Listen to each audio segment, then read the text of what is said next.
Saudara, pada pagi hari ini saya mau sampaikan firman, saya beri judul Open the Gate and Set on Fire. Buka pintu dan nyalakan api. Mari kita buka Matius pasal yang ke-9. Matius pasal yang ke-9, perhatikan pada ayat yang ke-18 sampai dengan ayat yang ke-22. Matius 9 mulai ayat yang ke-18. Sementara Yesus berbicara demikian kepada mereka, datanglah seorang kepala rumah ibadat, lalu menyembah dia dan berkata, "Anakku perempuan baru saja meninggal, tetapi datanglah dan letakkanlah tanganmu atasnya, maka ia akan hidup." Lalu Yesus pun bangunlah dan mengikuti orang itu bersama-sama dengan murid-muridnya. Pada waktu itu seorang perempuan yang sudah 12 tahun lamanya menderita pendarahan, maju mendekati Yesus dari belakang dan menjamah jumbai jubahnya. Karena katanya dalam hatinya, "Asal ku jamah saja jubahnya, aku akan sembuh." Tetapi Yesus berpaling dan memandang dia serta berkata, "Teguhkanlah hatimu, hai anakku, imanmu telah menyelamatkan engkau." Maka sejak saat itu sembuhlah perempuan itu. Saudara, ada hal yang menarik sebenarnya. Kalau Anda baca pada ayat yang ke-18, dimulai dengan kalimat, sementara Yesus berbicara demikian kepada mereka. Nah, apa yang sedang Tuhan bicarakan sebenarnya? Coba kita lihat ayat yang ke-16 dan 17. Kita mundur 2 ayat. Matius 9, 16, 17. Tidak seorang pun menambahkan secarik kain yang belum susut pada baju yang tua. Karena jika demikian, kain penambal itu akan mencapik baju itu, lalu makin besarlah koyaknya. Begitu pula anggur yang baru tidak diisikan ke dalam kantong kulit yang tua. Karena jika demikian, kantong itu akan koyak, sehingga anggur itu terbuang, dan kantong itu pun hancur. Tetapi anggur yang baru disimpan orang dalam kantong yang baru pula. Dan dengan demikian, terpeliharalah kedua-duanya. Jadi Tuhan sedang bicara di antaranya konteks tentang betapa kita perlu punya namanya kantong yang baru, untuk mendapatkan akan anggur yang baru. Saya mau ingatkan lagi, sudah sekian minggu ini saya ingatkan. Tuhan menjanjikan kepada kita, dalam 6 bulan ke depan ini, Dia akan memberkati kita dengan yang ajaib. Saya menggambarkan itu merupakan anggur baru, sebuah blessing baru, anugerah baru. Apapun yang ilahi, yang baru Dia mau berikan buat kita. Tapi untuk itu dibutuhkan sebuah kantong yang baru. Nah, ketika dia lagi bicara soal kantong yang baru, maka terjadilah peristiwa ini. Ada kepala rumah ibadat, kalau Anda baca, di dalam Injil yang lain dikatakan namanya Yairus, datang ke Tuhan berkata, "Anakku sakit dan hampir mati." Lalu kemudian Tuhan mengikuti Yairus menuju ke rumahnya. Di tengah jalan ada wanita, kalau Anda baca, di Injil yang lain juga, yang 12 tahun menderita pendarahan. Alkitab mengatakan, sudah dihabiskan semua hartanya untuk berobat kepada semua tabib yang dia tahu, dan tidak ada hasilnya, tetap pendarahan 12 tahun. Lalu kemudian, Alkitab mengatakan, dia mendengar berita-berita tentang Yesus. Dan kemudian dia berkata dalam hatinya, "Asal aku jamah jubahnya, aku akan sembuh." Dan waktu dia melakukan itu, maka Anda bisa membaca, Tuhan berkata, "Siapa menjamah aku?" Para muridnya mengatakan, "Tuhan, ada begitu banyak orang di sini, dan engkau bertanya, siapa yang menjamah engkau?" Tuhan mengatakan, "Ada tenaga yang keluar dari badanku. Ada seseorang yang menjamah aku." Dan wanita ini, dia tersungkur, dia mengaku, dan dia berkata bahwa aku Tuhan yang melakukannya. Saudara sekalian, peristiwa yang kita baca ini memberikan akan 2 pelajaran besar dalam kehidupan kita. Kalau Anda serius hidupmu ingin naik ke next level, Anda perhatikan baik-baik akan firman ini. Saya berdoa akan mengubah kehidupan kita dari dalam. Perubahan dari luar tidak banyak berarti. Perubahan dari dalam membawa perubahan yang radikal. Nah, apa yang sebetulnya hebat sebenarnya yang dibuat oleh wanita ini? Itulah yang saya rangkum dengan judul ini. Open the gate and set on fire. Buka pintu dan nyalakan api. Dari mana itu? Mari kita lihat sekarang. Pada pasal yang sama, ayat yang ke-21. Inilah yang hebat. Dia berkata begini. Karena katanya dalam hatinya, asal ku jamah saja jubahnya, aku akan sembuh. Kalau Anda membaca di terjemahan yang lain dikatakan, she kept saying to herself. Dia terus mengatakan itu dalam hatinya. Dia ngomong kepada dirinya sendiri. Kalau aku jamah jubahnya, gua sembuh nih. Kalau aku jamah jubahnya, aku sembuh. Dia sudah mendengar berita-berita tentang Yesus. Dan bagaimana Tuhan menyembuhkan begitu banyak orang.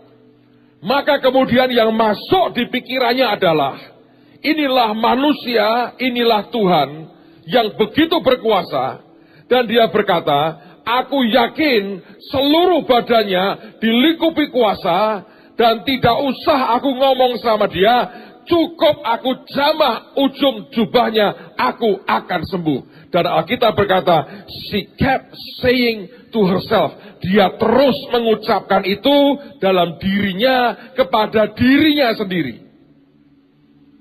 Di terjemahan yang lain digunakan kata she kept thinking. Dia terus mikir itu. Sebetulnya ya sama, dia mikir, dia ngomong ke siapa? Ke dirinya. Orang mikir kan tidak ngomong mikir ke orang lain kan. Orang mikir kan di dalam. Ini sebuah perenungan nih. Jadi otaknya itu ngomong ke dirinya. Ini powerful, ini orang hebat, ini berkuasa. Kalau aku jamah ujung jubahnya, gua waras, sembuh ini. Apa yang sedang terjadi sebetulnya? Ini sebenarnya sebuah proses yang luar biasa. Saudara terus terang, penghalang terbesar iman kita apa? Pikiran kita. Kalau kita boleh percaya apapun, kalau ini ya, otak kita, pikiran kita menentang dengan keras. Seringkali ujungnya iman kita itu mati. Apapun yang Anda izinkan merusak dan membuat pikiran ini makin apatis, makin tidak percaya. Saudara akan betul-betul itu merugikan hidup iman kita. Maka sebenarnya yang Anda percayai di pikiran, itulah yang kenyataannya paling banyak kita kerjakan. Nah, wanita ini melakukan sebuah terobosan yang luar biasa. Ketika dia terus berpikir seperti itu, yang berkata, gua bisa sembuh ini. Cukup dengan menjamah ujung jubahnya, aku bisa sembuh. Apa yang terjadi sebenarnya? Ini rahasianya. Coba kita lihat Amsal pasal yang ke-23. Amsal pasal 23. Ayat yang ke-7.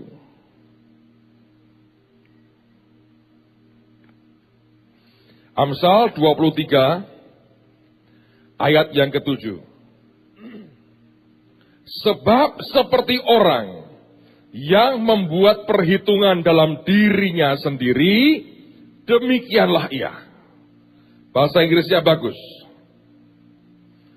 For as he thinks in his heart, so is he. Sebagaimana yang dia pikir dalam hatinya, maka demikianlah yang terjadi. Nah, kata berpikir itu, dalam bahasa aslinya, digunakan satu kata yang merupakan ekspresi dari kata yang artinya ajaib. Artinya adalah to split atau to open, membuka. Seperti seorang penjaga gerbang membuka gerbang. Saya ulang lagi. Kata berpikir di Amsal tadi, itu sebetulnya pengertian hurufiahnya adalah seperti seorang penjaga gerbang membuka akan gerbang. To spread, to open, dia buka gerbang. Jadi rupanya yang tertutup itu apa? Pikiran. Saudara, para peneliti mengatakan manusia itu sampai matinya dia hanya menggunakan 10% dari semua potensi otaknya. Bayangin, orang sejenius saudara itu baru 10%. Saya agak goblok Pak, ya karena 10% itu yang dipakai. Cuma perpuluhannya toh. 90% masih ngelok di sini. Seperti gerbang yang tertutup. Maka kalau Anda berpikir dengan tepat, ketika engkau masukkan sesuatu yang pas, ketika Anda bombardir dengan firman, itu akan membuka akan gerbang. Sehingga sebetulnya perempuan ini yang pertama-tama terbuka itu pikirannya. Kan Alkitab berkata, dia sudah mendengar berita-berita tentang Yesus. Berita tentang Tuhan menimbulkan dua efek. Satu, efek ke iman, karena Alkitab mengatakan iman timbul dari pendengaran, pendengaran akan firman Kristus. Oke? Dia mendengar tentang Yesus, itu masuk menciptakan, menimbulkan iman di dalam. Tetapi berita itu juga masuk sampai ke otaknya. Dan dia bombardir otaknya dengan berkata bahwa kalau aku jamah ujung jubahnya, gua sembuh. Selama 12 tahun, yang dia percaya adalah, gua mesti ke tabib, aku harus ke dokter, diberi obat, diberi ramuan, baru aku sembuh. Dan itu yang dia yakini 12 tahun. Dan dia bayar keyakinannya, sampai habis semua hartanya, hanya untuk berobat, dan tetap tidak sembuh. Karena dia yakin dengan sebuah cara manusia, atau dia yakinnya ke manusia, tiba-tiba dia mendengar soal Yesus, imannya mulai muncul, tapi kalau otaknya tetap berkata, harus ke tabib, kalau enggak bisa, ya enggak mungkin. Nangkap saudara? Banyak orang Kristen mendengar firman Tuhan. Kita diajari soal janji Tuhan, soal berkat Tuhan, soal kesembuhan, soal semuanya. Contoh yang paling gampang, kesembuhan aja. KKR di kota lebih susah. Kenapa? Pinter. Terutama kalau KKR di depan dengan dokter-dokter kesembuhan ilahi. Wah, itu ajaib, saudara. Kalau ada satu yang sembuh, sudah luar biasa. Karena mereka biasa menganalisa dengan ilmunya. Salah nggak Pak? Ya enggak, masing-masing lah. Kalau Anda tukang bangunan, ya Anda analisanya bangunan. Semua kita punya keahlian, dengan itu Anda menganalisa. Oke? Nah, kalau di kota, orang gini, pusing kepalaku. Wah ya, atau mataku katarak, ya operasi. Loh, terus gimana? Ya dioperasi. Mau sobok ngelatai diri ini raiso, operasi. Itu sudah muncul di pikirannya, itu menelok. Tiba-tiba Anda dengar firman, Yesus sanggup menyembuhkan, iman muncul. Pikiran berkata, operasi. Lah Yesus zaman biyen itu. Zaman dulu. Nah imannya mulai muncul, kempes lagi. Pers. Setelah pulang, gimana Pak? Sembuh. Ya lumayan. Lumayan itu artinya tidak. Nanti disuruh ngecek sama Pak Victor. Ganteng gak saya? Ganteng pokoknya. Lah sembuh katanya. Sembuh karena lihat Victor ganteng katanya.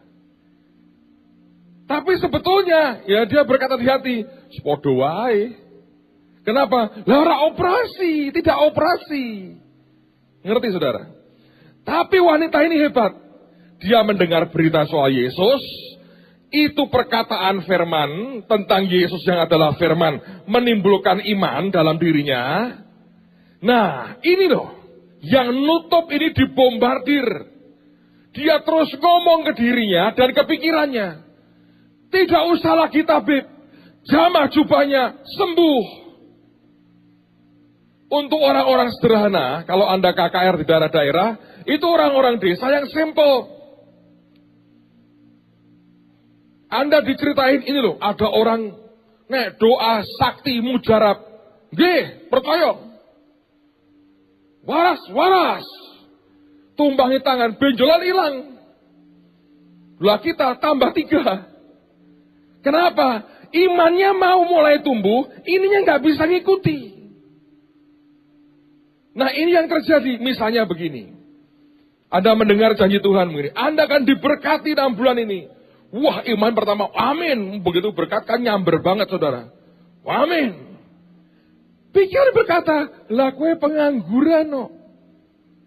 Ya harus kerja dulu. Setelah kerja kok baru diberkati. Loh itu ya betul. Tapi apakah Tuhan tidak bisa memberkati Anda dengan cara lain? Mendadak kemudian dapat ide sesuatu. Nah itunya hilang. Kenapa? Otak berkata, untuk dapat uang, gua mesti kerja. Ya saya berkata normalnya begitu. Tapi kalau itu jadi patokan, saudara, kita membatasi Tuhan. Ada orang dijanjikan, kamu dalam 6 bulan hutangmu lunas. Ya kan? Tapi ininya ngelok. Walah, gua bisa bayar bunganya nggak bisa kok. Bagaimana bisa ngelunasi hutang? Nggak mungkin. Nah karena nggak mungkin, nutup ini, mati lama-lama di sini. Terus seperti gini nih gambarannya, walaupun agak sadis. Agak sadis. Ada orang sudah mati, dimasukkan peti, dikubur. Tiba-tiba ada hamba Tuhan datang, ditumpangi tangan, dalam nama Yesus, bangkit. Bangkit saudara. Tapi itu peti matinya nggak Anda buka. Kira-kira apa? Mati lagi, masuk orang, mati kedua kalinya. Tapi yang kedua karena Anda yang bunuh itu. Iya kan? Pernah nggak mikir begitu? Makanya kenapa di rumah sakit kalau ada yang meninggal, kan sekian jam nggak boleh dipindahkan, siapa tahu hidup lagi gitu. Ya itu karena faktornya kadang-kadang bisa juga hidup lagi. Tapi kalau dimasukkan peti, didoakan sembuh, dia bangkit, amin, haleluya, menggembur-gembur sampai malah kabur, setan bubar. Dibiarkan kurang oksigen, mati. Dibuka bentuknya sudah gak begini. Sudah begitu saudara. Ketengan nafas soalnya. Ngerti gak? Lah iman tuh gini nih, seperti itu. Kalau ini gerbangnya gak Anda buka, ini gak nerobos keluar. Terus mati akhirnya. Lah mati yang disalahkan Tuhan. Katanya diberkati. Mana? Ya tambah menangislah Yesus toh. Saudara mudah gak sih? Ini anatomi iman manusia.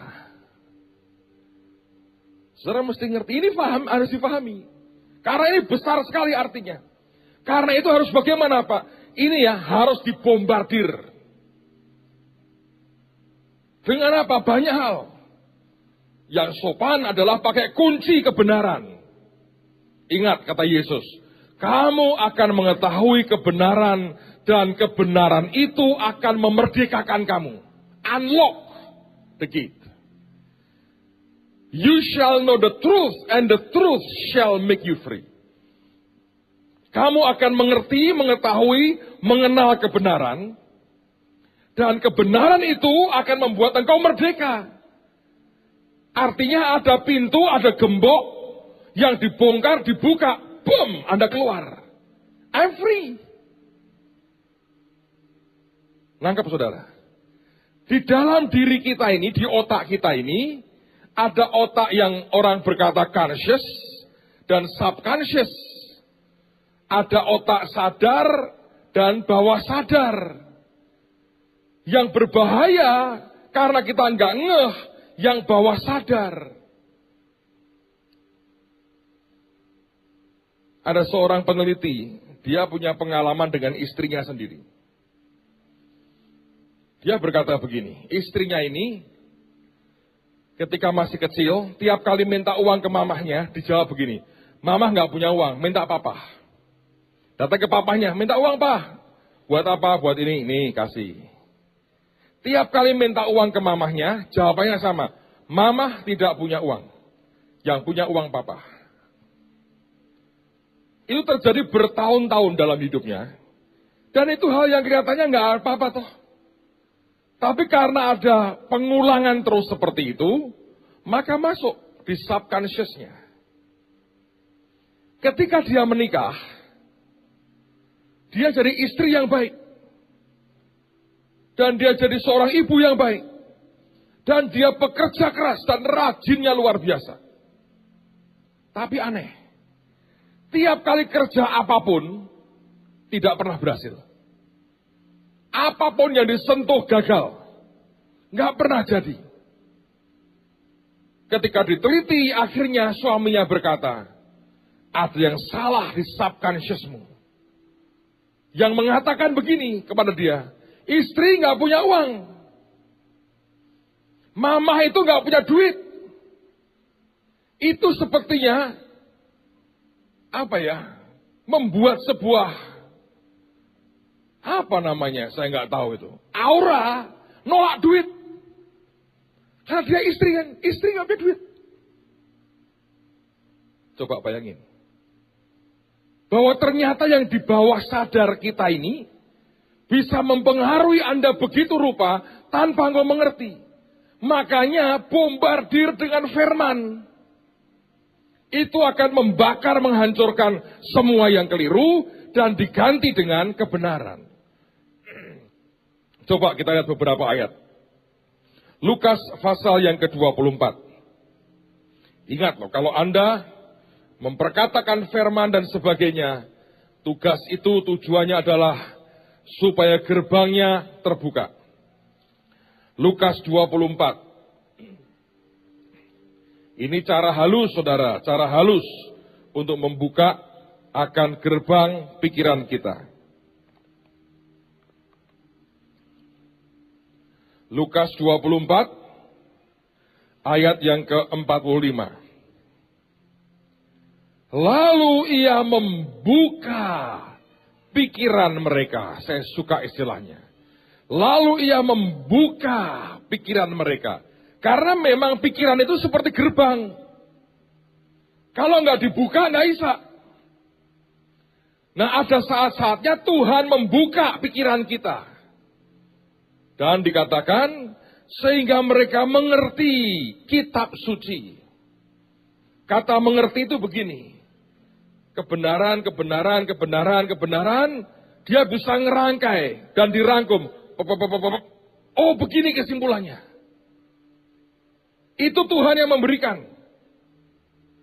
Jadi ketika Tuhan nyentuh kita, waktu kita terima pewahyuan, kita berkata, oh aku ngerti sekarang. Saya pertama kali ngerti firman, saya kan nggak pernah sekolah teologi ya saudara. Dari mana Pak belajarnya? Tak ceritain. Kira-kira mungkin 2-3 minggu setelah saya lahir baru bertobat, ada ibadah follow up dari KKR itu. Dibuat di Gereja Isa Al-Masih Dr. Cipto. Nah waktu itu yang diundang khotbah itu almarhum Pak Pendeta Kurnia Jaya, Gembala GPDI Citarum, almarhum. Nah beliau khotbah tentang 5 roti dan 2 ikan. Dia membaca ayat itu. Orang kalau lahir baru ya saudara ya, yang saya alami itu, baca firman itu bisa happy sekali. Nggak tahu, ini bisa kegemaran, kesukaan yang luar biasa. Kalau sudah mulai jadi obat tidur buat Anda itu bahaya. Tapi kalau Anda baca firman, walaupun nggak ngerti, tapi membaca ini seneng banget. Kalau pendeta baca satu perikop, rasanya kok makan banyak sekali, walaupun nggak ngerti apa-apa. Tapi hari itu berbeda. Ketika beliau mulai baca ayat itu, Saya bisa ngerti begini, oh ada 5 hal ini. Saya baca, oh ini 5 hal. 1, 2, 3, 4, 5, ini 5 hal nih kebenarannya. Yang di sini 5 hal nih. Saya dengerin dia khotbah, saya kaget saudara. Dia khotbah persis yang saya tangkap 5 hal. Nah dulu saya nggak ngerti. Bangga saya berkata gini, Roh Kudus membocorkan catatan khotbahnya Pak Pendeta itu. Bukan itu. Itu revelation. Tuhan membuka pikiran saya. Sehingga saya ngerti kitab suci. Sampai ngerti 5 poin dari mana. Tuhan membuka pikiran saya. Jadi harus bagaimana Pak? Gampanglah. Tiap hari tumangi tangan. Tuhan, buka pikiranku Tuhan. Buka pikiranku terhadap kebenaran. Buka pikiranku terhadap kehendak-Mu. Buka pikiranku terhadap apa yang Engkau mau. Tumangi tangan. Karena Tuhan bisa membuka pikiran Anda. Nah kalau terbuka, luar biasa. Konon kabarnya Einstein itu cuma dipakai 13%. 13% aja jadi Einstein. Supaya nanti apa yang Tuhan mau berikan itu, gerbangmu ini nggak nutup. Itu wanita itu hebat tuh. Berita itu membuat rohnya bangkit. Rohnya bangkit mau keluar membuat ledakan. Dia bombardir dengan perkataan itu. She kept saying to herself. Dia terus bicara kepada jiwanya, ke dirinya. Dan firman berkata sebagaimana orang berpikir tentang dirinya dalam hatinya, demikianlah ia. Kalau Anda mulai buka gerbangmu seberapa terbuka, maka akan jadi seperti itu. Ini kebenaran yang luar biasa. Yang kedua.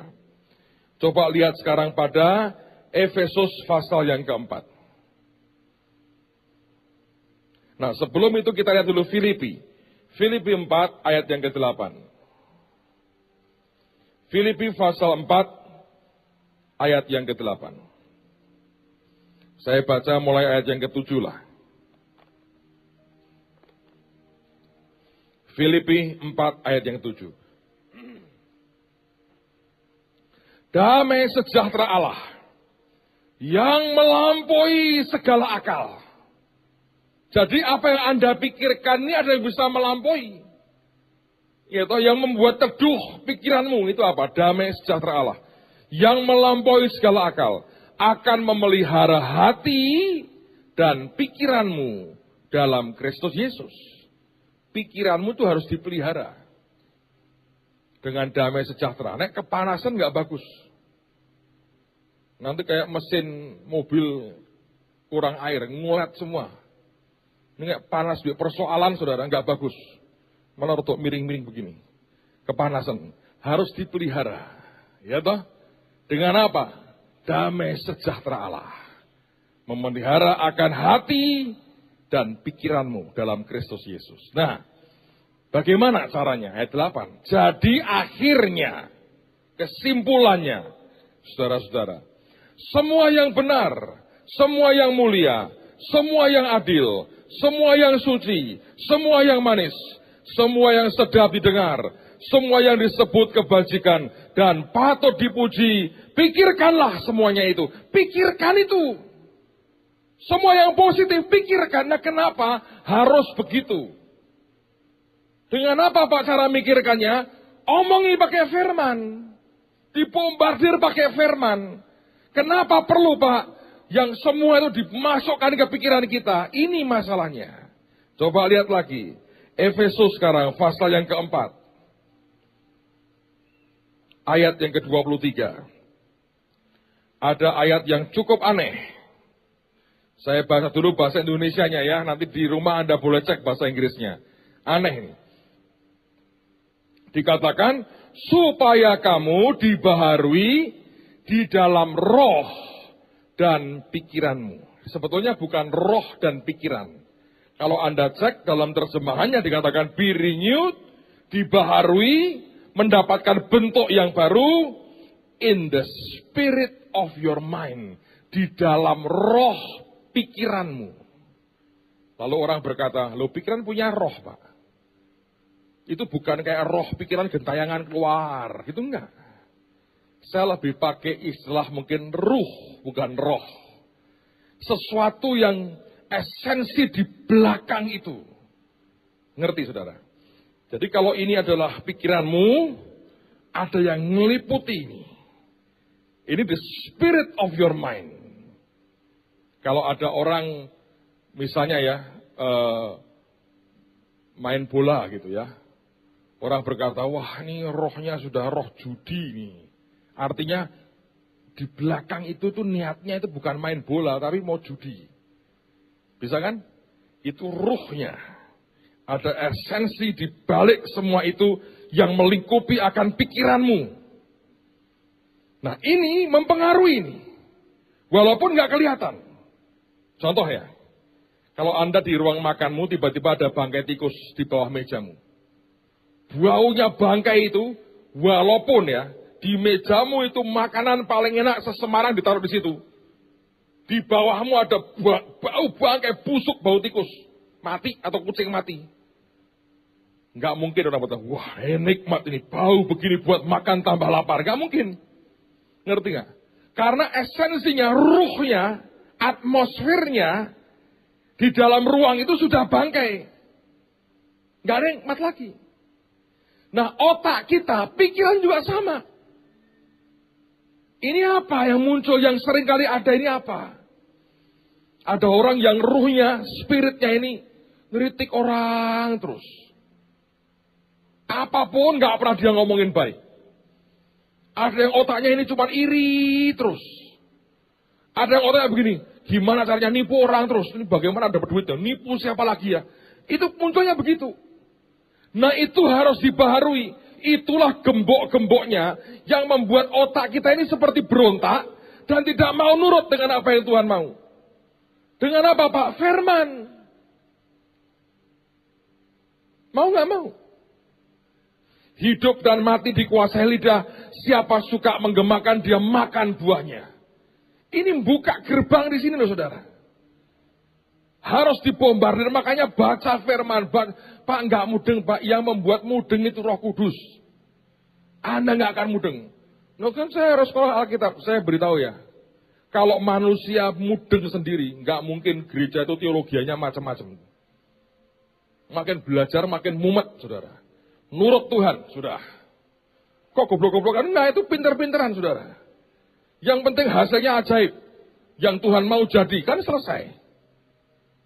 Ini loh, bombardir dengan firman. Tiba-tiba ya, Anda kan tahu Tuhan itu kan kreatif toh. Hari ini banyak orang ini mumet. Kerja apa ya Pak saya ini Pak? Ini kerjaan saya ini selesu. Terus tengar-tengar gitu, bingung. Nah sudah gitu terus mulai aneh-aneh. Padahal Tuhan itu Tuhan kreatif. Kasih setianya baru setiap pagi. Bayangin. Sudah ribuan tahun, tiap pagi baru. Dia Tuhan yang kreatif. Nah kalau Anda bombardir dengan firman, tiba-tiba engkau kreatif. Apapun aja engkau sentuh jadi. Karena keluar kreativitasnya. Semua potensi ilahinya keluar. Yang ngalangi siapa? Ini yang di sini loh. Karena itu saya berkata, ini yang pertama Anda harus pahami. Jangan biarkan the spirit of your mind, ruh dari pikiranmu itu keruh. Atau enggak jadi seperti yang Tuhan mau. Atau beda dengan yang Tuhan inginkan. Gimana Pak caranya? Firman, enggak ada pilihan lain. Baca firman, perkatakan. Ini Anda sudah diajari toh. Believing and speaking. Ya tapi kadang-kadang cuma sebentar toh. Setelah itu lupa lagi. Bombardir terus dengan firman. Kumpullah dengan orang-orang yang ngomong kebenaran. Kalau ngomongnya negatif, terus ini ruhnya jadi keruh nih.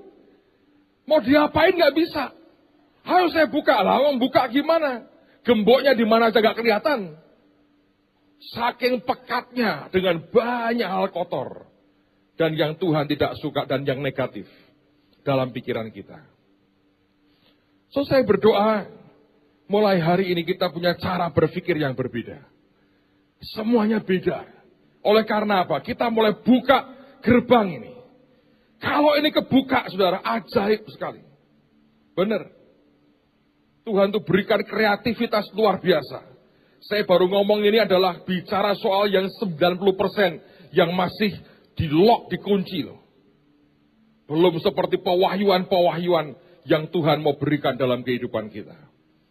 Saudara sekalian, Anda harus dan saya menyadari, inilah musuh yang kita mesti hadapi. Siapa itu? Diri sendiri. Cara berpikir kita, cara kita melihat, cara kita memandang, cara kita berpikir, itu yang menghalangi apa yang di dalam kita itu bisa keluar. Padahal kita ini punya Tuhan yang luar biasa. Saya masih terus ngerenungin soal KKR di Magelang. Saya bilang, Tuhan, kok bisa ya? Aku cuma ngomong Pancasila gitu kok. Engkau ya baik menyembuhkan orang. Kan Roh Kudus berkata, nak, Tuhanmu itu bukan seperti manusia. Yang dia katakan itu dia tepati. Pertama, kamu diberi mandat. Dan mandatnya diantaranya, kamu akan tumpangi tangan pada orang sakit dan orang itu akan sembuh. Kamu akan ngusir setan, setan akan pergi. Itu mandat otoritas diberi. Waktu kamu doa, selesai. Pakai mandat Tuhan, sekali diucapkan mandat jadi. Yang kedua, bukankah dia berjanji menyertai kamu sampai kesudahan zaman. Itu juga hak buat semua kita. Dengan dua itu sudah cukup penyertaan Tuhan luar biasa dalam hidupmu. Coba pikir, saudara. Tapi kita tuh nggak ngerti. Loh, kenapa Bapak kalau begitu? Buat saya keadaan memaksa. Gerbang saya mengatakan aku mesti khotbah nih. Kalau nggak khotbah bagaimana orang bisa mengerti? Ternyata itu sebuah gerbang. Yang kalau saya terus pelihara itu, saya berkata, ya nggak mungkin saya khotbah di luar. Nggak mungkin saya komunikasi dengan orang di luar gereja. Susah. Tapi Alkitab mengatakan yang berbeda. Petrus cuma lewat, tidak ngomong apa-apa. Dan orang sembuh kena bayang-bayangnya. Dan menurut saya itu keajaiban. Kenapa? Alkitab mengatakan ditaruh di kanan dan kirinya. Tidak mungkin loh bayang-bayang kok mecah dua begini tuh piye. Coba. Kecuali lampunya beberapa. Nggak mungkin lah. Tapi buat Tuhan, mungkin. Amen, saudara. Nah, makanya saya berkata, yang harus dibenahi yang di sini. Sekali lagi, balik lagi ke Matius pasal yang ke-9.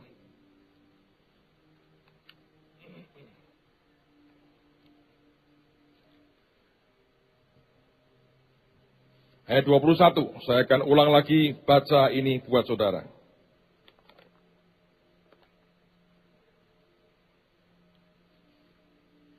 Karena itu katanya dalam hatinya. Karena katanya dalam hatinya, maaf. She kept saying. She kept thinking. Dia terus berpikir, dia terus memperkatakan. Asal ku jamah saja jubahnya, aku akan sembuh. Nah, kata jamah di sini, kata touch di sini ajaib sekali. Kata ini terjemahan hurufiahnya aneh. To set on fire, menyalakan api. Setelah gerbangnya terbuka, maka Alkitab berkata dia mengatakan, nah, kalau aku jamah, sembuh aku. Dan kata jamah itu artinya to set on fire, nyalakan api. Kalau Anda mau berhasil nih mencapai yang Tuhan mau, pesan Tuhan hari ini, buka gerbangmu dan nyalakan api. Gimana Pak nyalakan apinya? Semua yang dipikirkan ini dibuka ke arah Tuhan dan kuasanya, ke arah Yesus dan keajaibannya, ke arah Tuhan dan kasihnya, ke arah kepribadiannya, ke arah dia sebagai pribadi. Ketika gerbangmu terbuka, engkau beriman dan imanmu keluar, maka engkau harus mengalami sentuh Tuhan. Istilah saya ini. Terjemahannya apa tuh Pak? to set on fire. Gampang. Greng. Andang buka berkata, ngene carane. Bertindak. Greng, saudara. Loh kok greng? Gini gambarannya. Ini Yesus ini seperti colokan listrik pada waktu itu. Maaf Tuhan Yesus. Lagi nggak ngapa-ngapain, lagi jalan nih di dempet-dempetan. Seperti itu loh, lubang-lubang ini kan nggak bergerak kemana-mana nih. Lihat nih, colokan di bawah saya nih. Ya toh? Di situ. Lalu kemudian seseorang bawa kabel, dia masukin aja. Celop. Nyala nggak? Nyala. Karena Yesus tidak ada mati lampu kayak PLN. Enggak ada. Dia di situ, powernya di situ 24 jam available buat kita.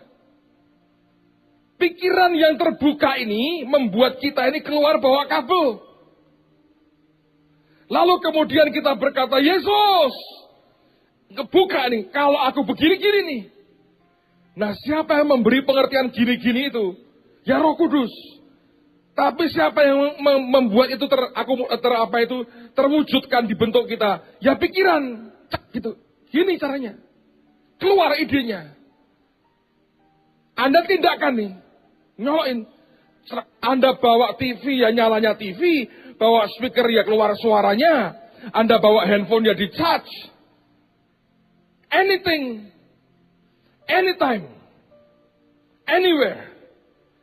Apapun, kapanpun, dimanapun, colokin, greng, saudara. Saudara mau kerja apapun, greng.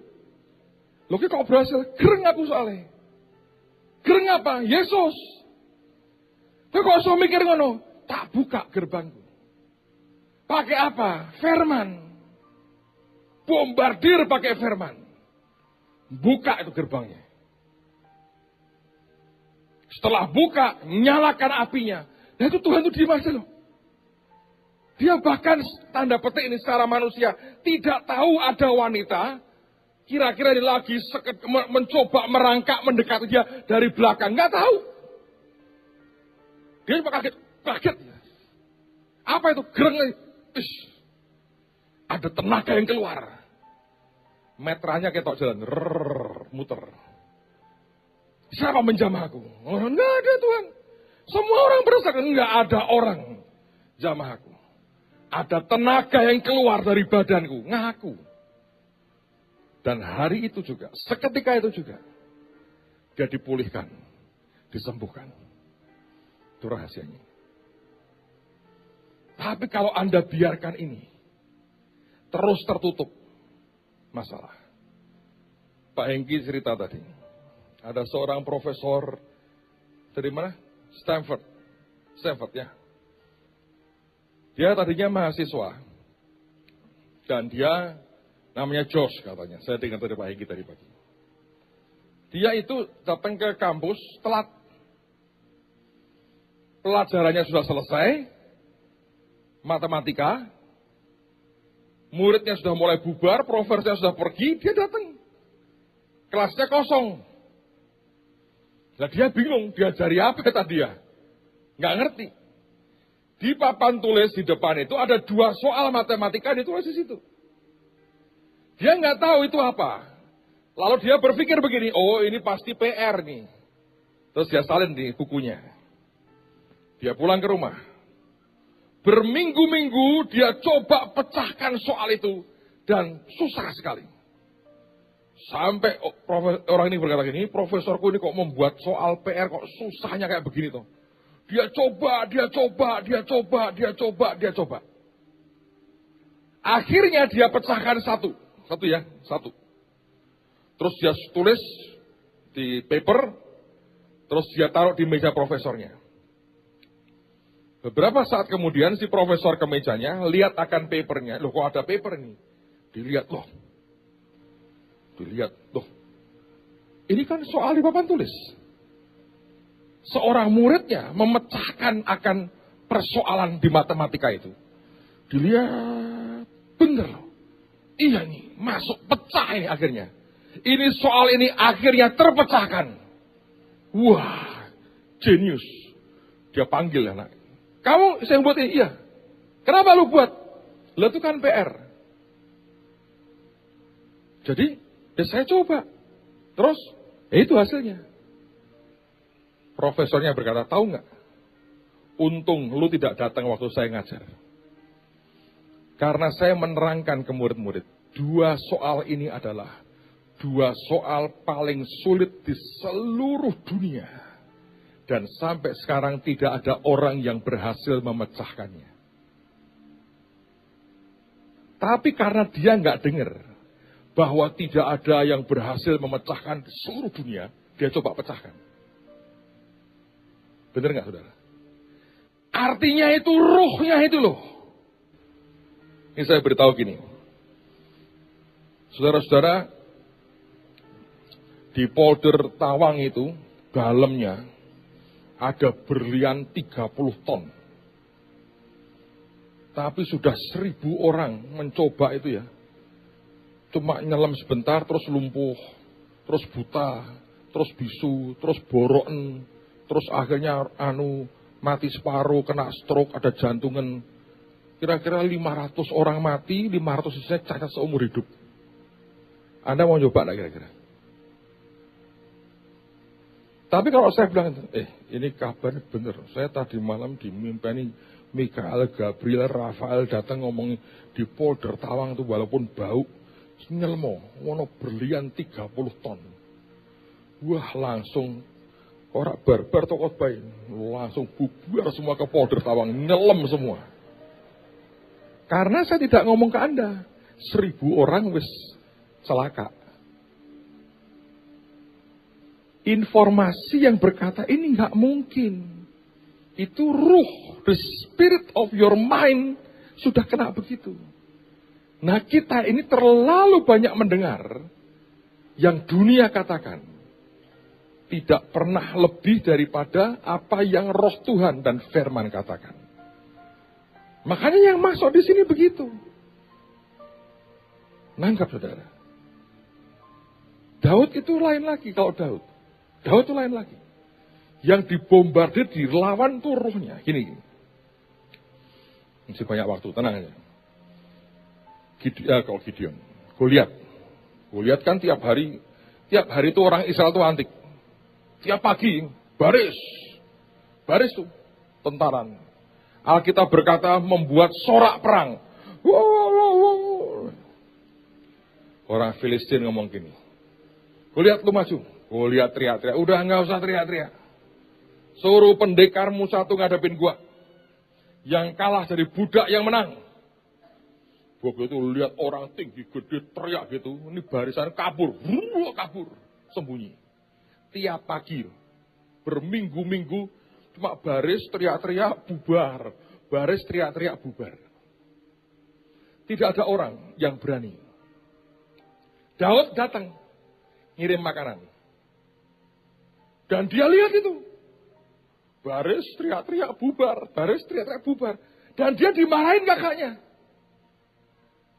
Sampai kemudian dia mendengar yang lain. Dia dengar apa? Siapa bisa ngalahkan orang itu? 1, dapat menantu raja. Jadikan menantu raja. Kawin dengan anak raja. Yang mana? Yang itu. Wah, aku paling ayu memang. Yang kedua, bebas pajak. Wah, penting itu. Bapakku kerja, aku kerja ngombayari pajak. Kayak Saul terus, bebas pajak itu enak. Yang ketiga, dapat uang, harta. Wah, gurih itu. Oke, 3. Lihat yang lain, baris bubar. Berita kedua, mulai. Loh, Daud tuh mata duitan awalnya. Lihat peluang lah dia, bahasa halusnya. Wah, dadi mantu raja enak, ora tiap hari kepanasan main kecapi gitu di luar, lawannya beruang singa, jadi menantu raja enak ya. Semua hormat padaku. Bebas pajak, bapakku bisa pensiun.